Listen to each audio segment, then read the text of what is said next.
Uy, grabe. Uy, uy, uy. Ayan siya oh. Oh, isang uri ng ahas guys. Yan, di ba? Mata pa lang, angas na oh. Walang ma-content guys. Magkati na lang kaya ako ng manok tsaka paabo. Joke lang guys. Chill muna tayo dito sa likod habang kinukwentuhan ko kayo tungkol kay Calixto Boy. So, March 2021 nung dumating si Calixto sa SP Family. Maliit pa siya dyan, no? Medyo manipis pa yung katawan niya dyan. Pero simula nun guys, isa na siya sa mga naging paborito dito sa SPTV. SPPH na pala. Ang late niya pa dyan, no? Grabe. Suspense thriller to ah. Come on. Uy! Grabe. Uy! Uy! Uy!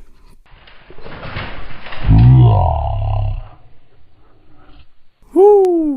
Maraming malulupit na take down si Calixto eh. So balikan natin yung mga clips ng kanyang mga shots. Uy, wala nang intro. Kagat na agad.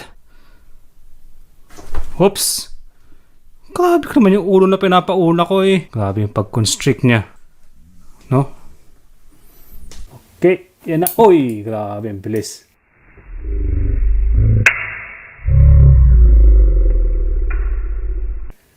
Kakagulat. Banat Calixto Boy.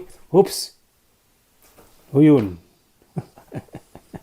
Sinunggaban ni Calixto Boy. Nagpapalit siya. Nagsashed siya, no? Lumalaki siya, pero yung skin niya hindi lumalaki kaya na-outgrow niya.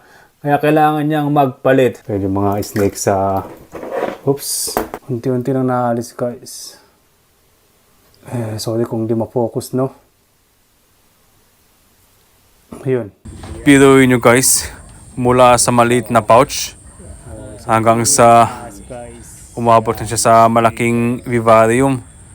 Itong malaking enclosure na ito guys, tingnan nyo, diba?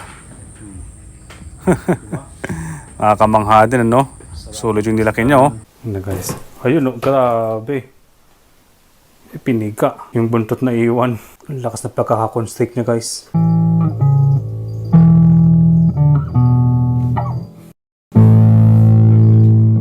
Nakakamiss ka Calixto. Alis to si Calixto, nakaamoy ng pagkain. Ito yung huling pakain ko kay Calixto. Ito yung kanyang huling takedown na ipinamalas sa akin. Mga bandang May 2024 ito. Nagpe-prepare na ako sa pag-uwi dito sa Pilipinas. Busy na kaya yung enclosure niya medyo napabayaan ng konti. Pero healthy si Calixto Boy dyan. At yun nga oh, nag-takedown pa ng malupit oh.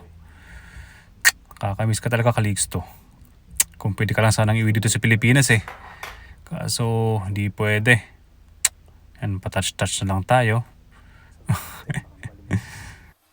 Ito na yung kahabaan ni Calixto guys. Ito yung part na pinagmamasdan ko na lang siya. Medyo nakakalungkot na tong part na to eh, kasi alam kong magkakahiwalay na kami ni Calixto.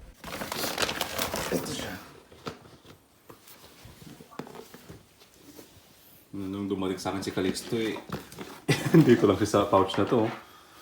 Wala. Diba? Have more reptiles. Ngayon eh, wala na. Hindi na siya kasya. So yun guys, ang kwento ni Calixto Boy. Kung nagustuhan nyo ganitong klase ng video, yung pagbabalik tanaw sa mga bida natin eh, i-comment nyo lang at gagawin ko din ng ganitong video yung ating ibang bida.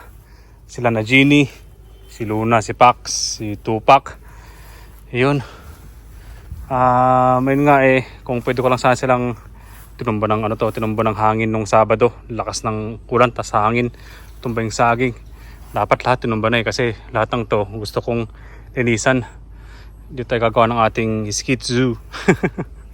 So yun, anong sinasabi ko? Yun, kung pwede ko lang iuwi lahat ng alaga natin, iuwi ko na sana eh. Kasi hindi pwede talaga guys eh. Wala tayong magagawa. Ganun talaga.